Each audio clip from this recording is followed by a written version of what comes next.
The Lost City of Atlantis. For centuries, people have searched for the legendary city of Atlantis. Some believe it to be a myth, others believe it to be a real place that has been lost to time.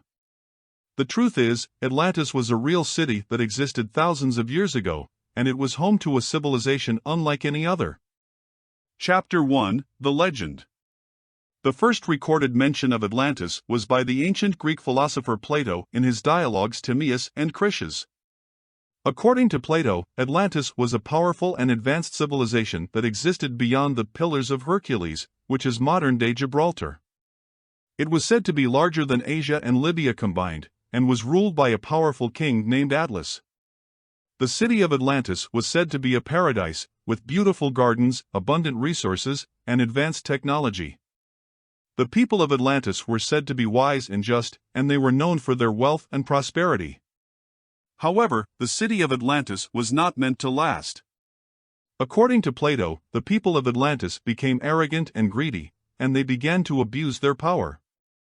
As a result, the gods punished Atlantis by sinking it into the sea. Chapter 2: The Search for Atlantis. For centuries, people have searched for the lost city of Atlantis. Many have claimed to have found it, but none of these claims have been proven true. One of the most famous searches for Atlantis was conducted by the American writer Edgar Allan Poe. In 1838, Poe published a story called The Narrative of Arthur Gordon Pym, in which the protagonist discovers a lost city called Ixar, which many believe was based on Atlantis. Other notable searches for Atlantis include those conducted by the Greek philosopher Pythagoras, the Spanish conquistador Hernán Cortés, and the British explorer Sir Francis Bacon. However, none of these searches were successful in finding the lost city. Chapter 3: Theories and Speculations. Over the years, many theories have been proposed about the location of Atlantis. Some believe that it was located in the Mediterranean Sea, while others believe it was in the Caribbean or even in Antarctica. One popular theory is that Atlantis was located on the island of Thera, which is now known as Santorini.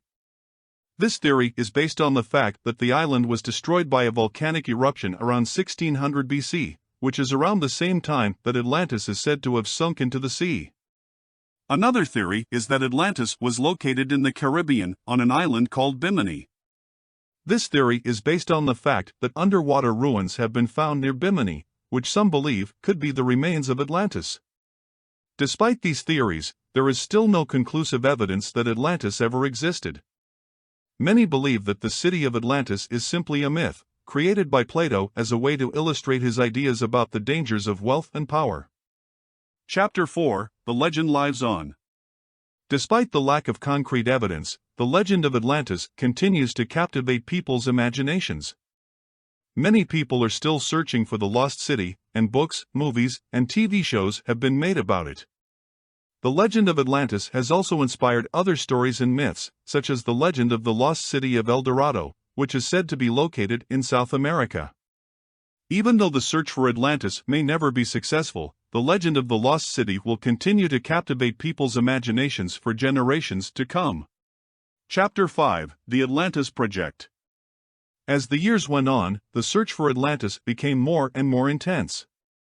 Many people became obsessed with finding the lost city, and a group of scientists and archaeologists decided to form the Atlantis Project.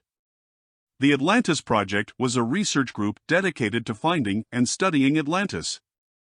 They scoured the oceans and searched through ancient texts, looking for any clues or hints that might lead them to the lost city. The leader of the Atlantis Project was Dr. Emily Roberts, a brilliant archaeologist who had dedicated her life to finding Atlantis. She was joined by a team of experts, including geologists, linguists, and oceanographers. For years, the Atlantis Project searched for Atlantis, but they came up empty-handed. However, they never gave up hope.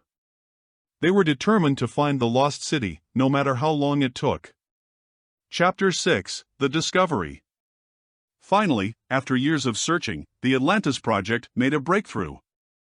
They discovered a series of ancient ruins on the bottom of the ocean, near the island of Santorini.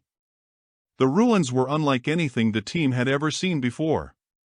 They were massive, with towering columns and intricate carvings. It was clear that these ruins were the remains of a civilization that had once been incredibly advanced. The team was ecstatic. They knew that they had finally found Atlantis.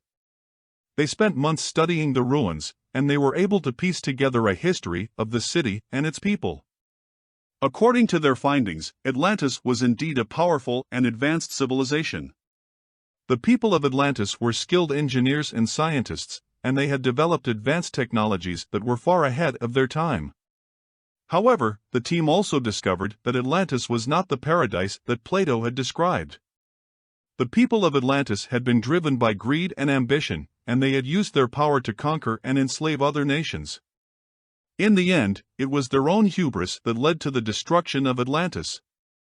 A massive earthquake had struck the island, causing the city to sink into the sea. Chapter 7: The Aftermath.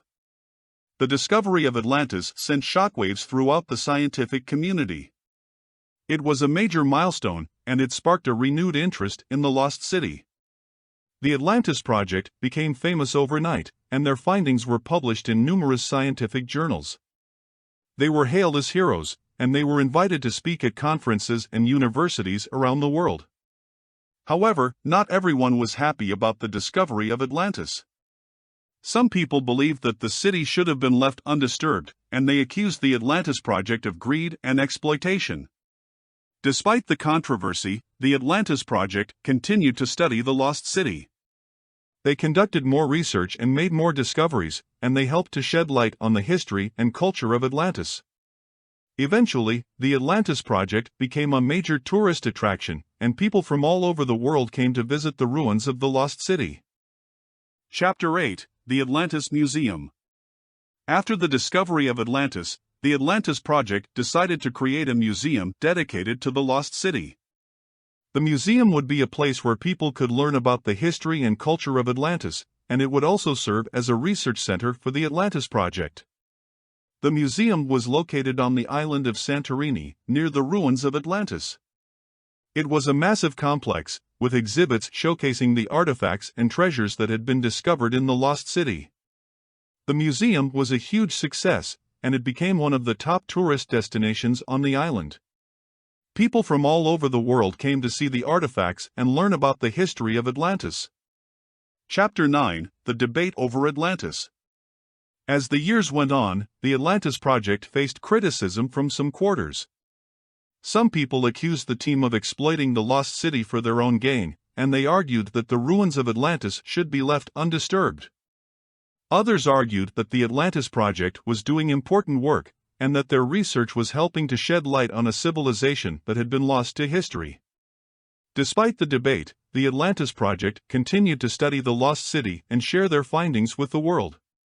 They were determined to learn as much as they could about Atlantis, and they hoped to inspire others to do the same. But through the efforts of the Atlantis Project, we have gained a greater understanding of this lost civilization, and we will continue to learn more about it in the future.